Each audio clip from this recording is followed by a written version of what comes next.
Productive Pastor 95, social media without getting exhausted.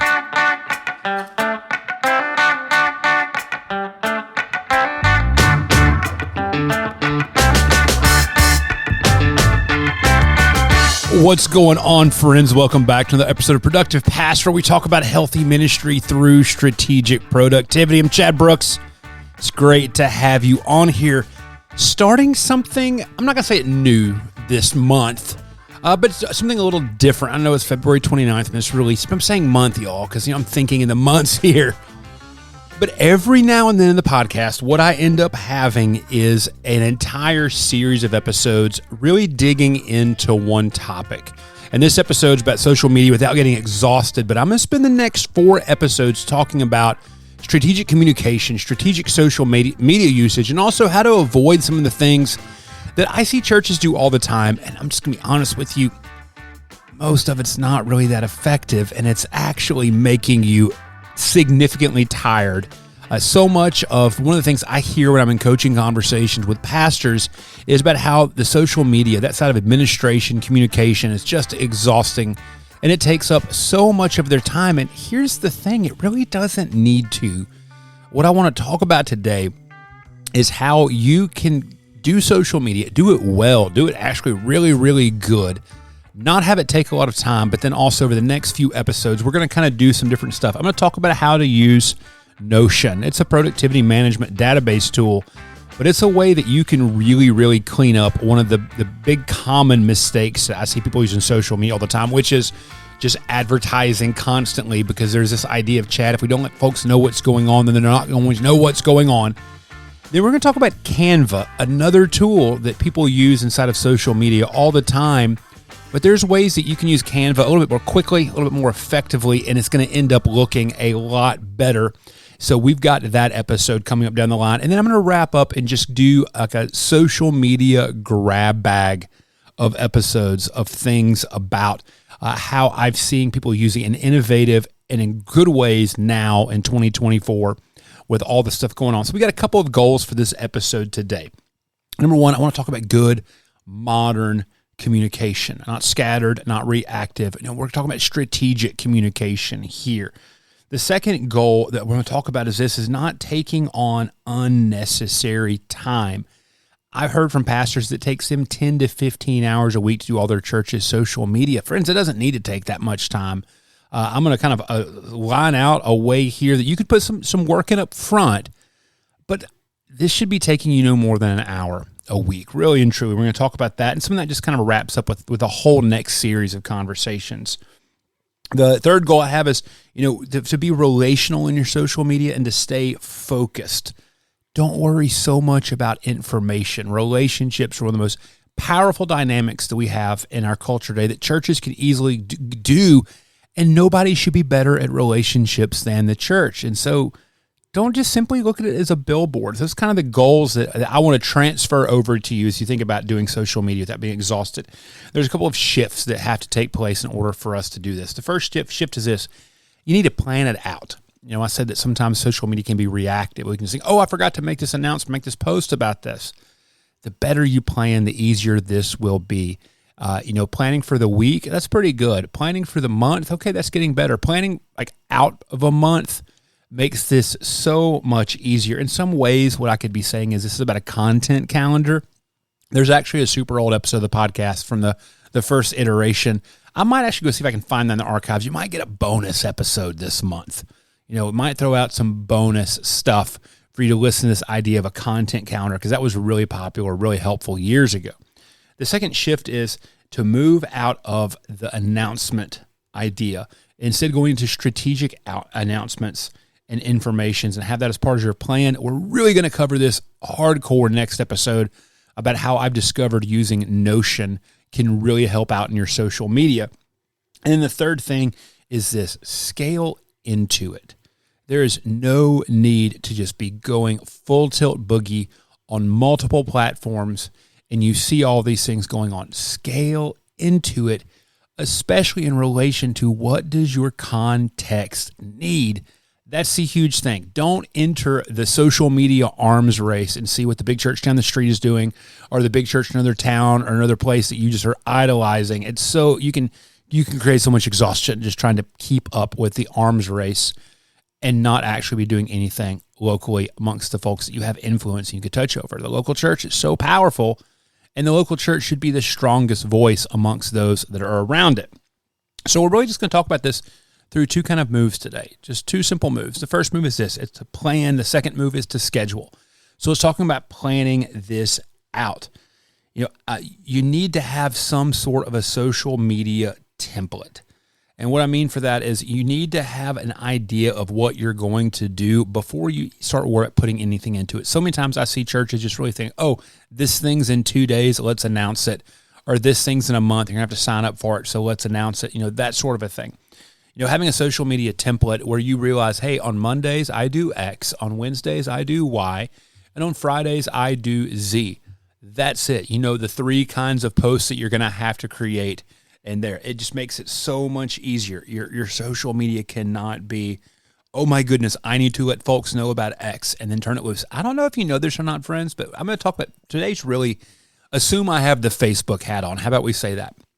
So many people think that if I put it on Facebook, everybody who follows the page is going to see it. Friends, no. If you're an admin, you can see how many times it's been seen and that sort of stuff. The algorithm works where it only is going to leak this out to like 5 to 7% of the people who follow your page, and based off of how folks engage, they will then begin leaking it out even more. And even if you boost a post, even if you put money behind a post, if it doesn't have engagement, it's not going to go that far. So just because you're putting it out there doesn't mean everybody is going to know it. So realize that. So if that's the kind of world you're living in, the world doesn't exist. Don't give yourself that level of stress. But think about a social media template. I'm assuming right now 3 days a week. That sounds kind of crazy. Say, Chad, that doesn't make any sense. But remember, we're going to talk about this stuff over the course of 4 episodes. And right now, I think that if you are overwhelmed with your social, and if you are living in reactive, oh my goodness, I need to let folks know mode, I'm going to encourage you to think about just 3 episodes. Go into the show notes. I'm dropping some resources in there for you. RevChadBrooks.com/PPP/095. But you're going to want to build out just some understanding of a template. Like if I'm going to post 3 times a week, if I'm going to post 4 times a week, I'm going to post 5 times a week, you animals.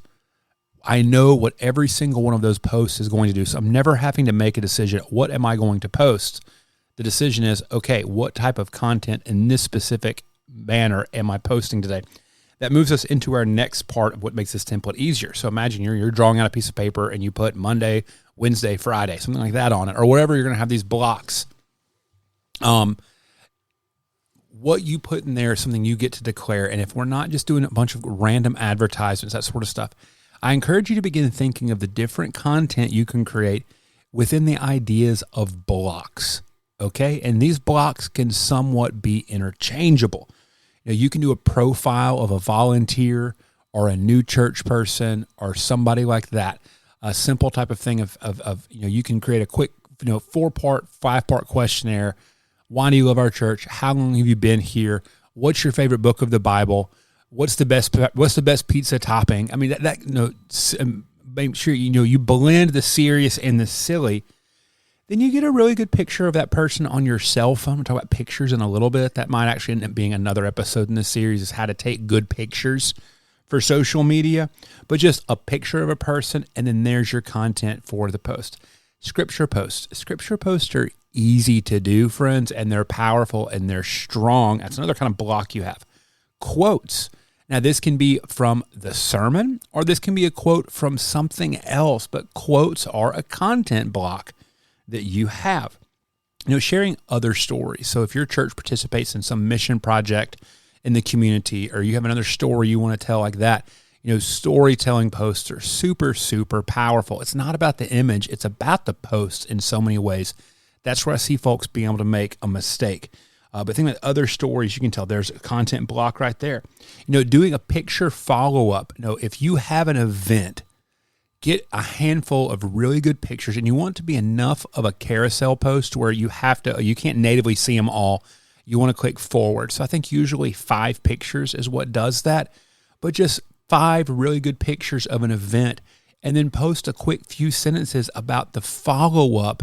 That way it's creating this idea of, wow, I did not know that was going on, rather than like inundating people daily for a week about making sure you come to the chili cook-off, like that sort of a thing. And I'm going to talk about the announcement side of stuff later on, so hold your horses, cool your britches, that sort of a thing.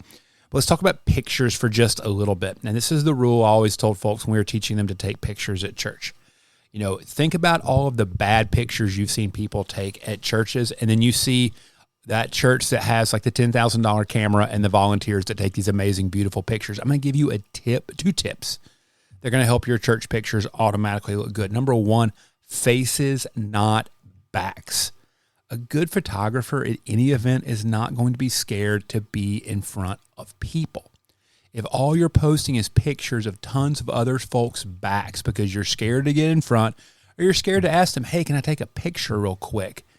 It's going to look wild and trashy. The second thing is, look at your lighting. You want to get good lighting on the person. If the window is super, super bright, don't have them stand in front of it. Rather, that face the window, you get in the good light and you take that picture.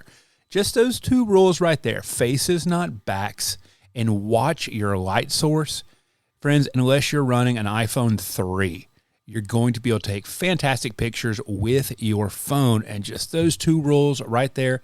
And then use one of the simple the filter features you find in your phone, and always use the same one. That's another trick I learned from a person who used to work for me.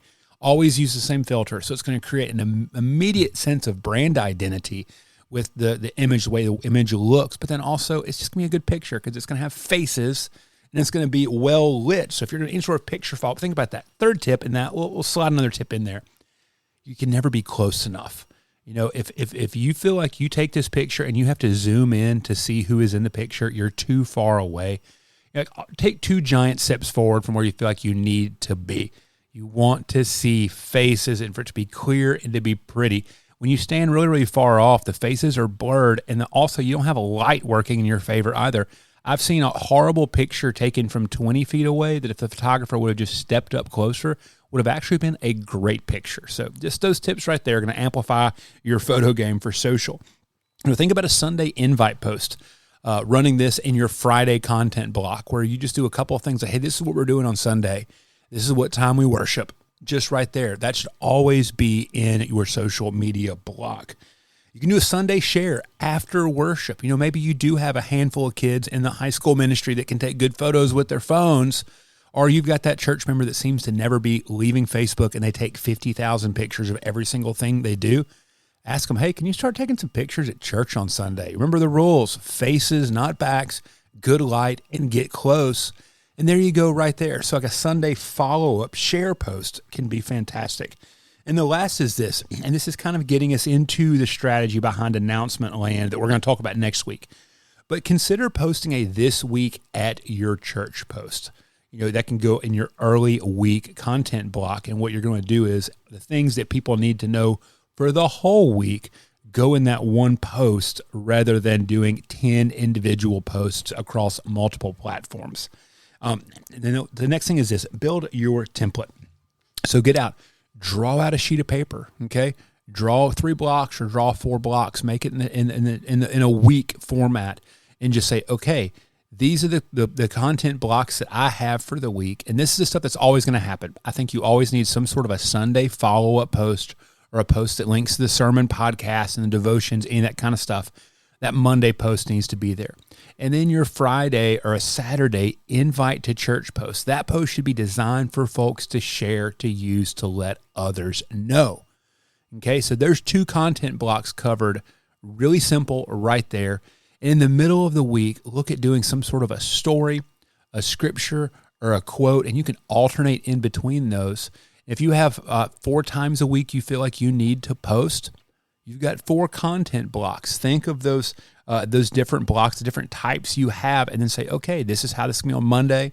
This is going to be a Wednesday post. This is going to be a Friday post. This is going to be a Saturday post. But this is the standard operating procedure for what this looks like.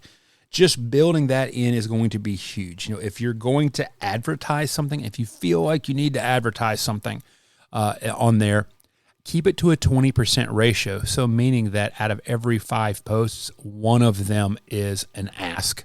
It's a sign up for this. Are you coming to this? That kind of stuff. If you're going to realize there's a difference between an announcement post and an invite post. Huge thing, but just think about the nuances between announcing something happening and inviting somebody to something.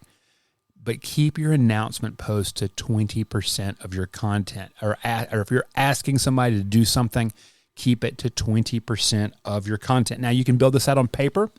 You can absolutely do that. You can build it out in Trello. Surprise, surprise. And I don't have any Trello content specifically about using that for any sort of a content calendar or social media planner, but this is what I've done before in the past. I went into Trello, created the Sunday through Saturday spread using the lists function. And then what I did was I had my solid, stable content blocks that never change, which was normally a Monday follow-up and then a Friday invite. And then I went in and I built 3 different weeks. And so what that meant was the middle stuff in the middle of the week, I moved those content blocks around, the things I put in there. So meaning that I don't post a scripture every Wednesday. I might be posting scripture every third Wednesday or every other Wednesday.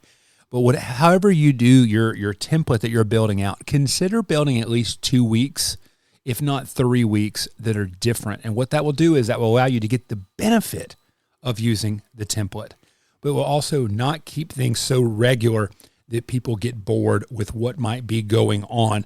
But if you can get to 3 weeks of those content blocks, realizing that a decent amount of that's going to be the same type of block every single week, like with your Monday post and then your Friday, Saturday post, that's going to let you you have a roadmap in front of you. You've identified the content blocks that you want to work off of, and you've realized there are things that I can do to fill all of these blocks up. So that's plan. That's the first big, huge one. Let's go into the next one, schedule. Here's the deal. You want to schedule all of these posts. Don't think you're going to do it on the day of or the afternoon of, because you're going to forget about it. Trust me, I've forgotten to make posts so many times if I'm doing this on a day-by-day manner. But also there's something about scheduling, sitting down, saying, you know what, I'm going to knock all of this out for the entire week over the course of the next hour or so. And you might be saying, Chad, an hour sounds impossible. And it might right now, but over the next few weeks, we talk about how I'm using Notion for some stuff with another strategy that I've talked about for years of what I call the home sheet, as well, or the fridge sheet, as well as how to use Canva more effectively. You actually can trim down that time significantly. But the more understanding you have of those specific content blocks, and you template out even those individual blocks, the quicker this is going to go. But you're going to want to schedule your posts. I would suggest starting out scheduling 1 week at a time. So for me, on my Trello weekly dashboard, one of my Monday morning tasks is create and schedule church social media. It takes me around 20 minutes to do that now because I'm only making 3 posts a week, and I've got this system hammered down absolutely, especially in Canva. It's not difficult. So hold your horses for that Canva episode, friends. But what you're going to do is I'm going to go in there, okay, these are my 3 posts. I need to build out my content. So I go into Pulpit AI. That's going to show up. I'm going to talk about Pulpit AI more in another episode, but I go into Pulpit AI. I use that to help develop what my Monday follow-up post is going to be. And I share that, and I use an image with my church logo on it with whatever color is liturgically appropriate, because I serve a more liturgical church. That image goes in there, and then I put in the content talking about Sunday and giving people the link to the weekly sheet, which I build out in Notion. Okay.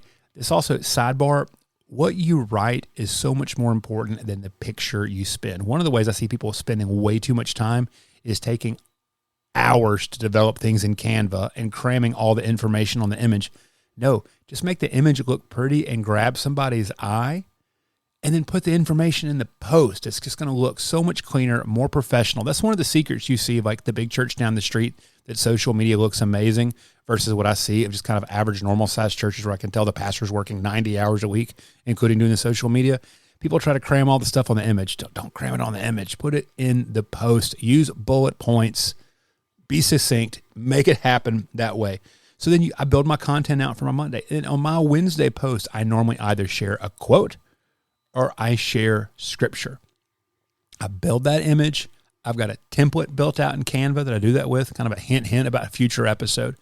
And then I make sure I have a really solid, compelling question or statement to put on top of that. I'm about to start moving into doing profile content blocks at my church, but I've got to build a system to do that. That would be an appropriate thing to go there on Wednesday.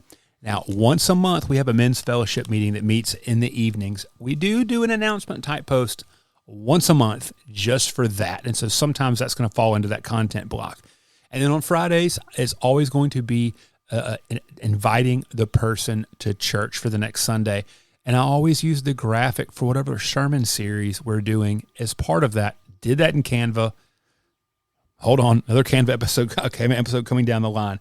But I build all those out. I schedule them using the Facebook scheduler. You can go into the administration tools, and they have a planner. Just build it out all in there and schedule it, hit done, and then you don't have to think about it the rest of the week. If your church is using Instagram, you can also schedule Instagram posts there as well, but I'm not going to delve into all the different socials you can be thinking about Facebook this episode. But you're going to schedule that out one week at a time, and then you're not going to have to worry about it. What I also love about the Facebook Planner tool is it looks like a calendar, so you can easily see when and where stuff is happening. And then begin to do this. Just begin to watch.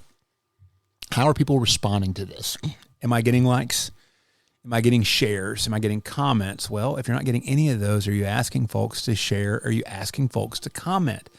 Follow Brady Shearer over at Pro Church Tools. They do all sorts of stuff to talk about engagement, but especially with story posts. One of the reasons we do story posts and profiles, and you have real people in your church's real pictures on there, is you want to get those comment threads going. And so just take a few weeks and sit back and watch.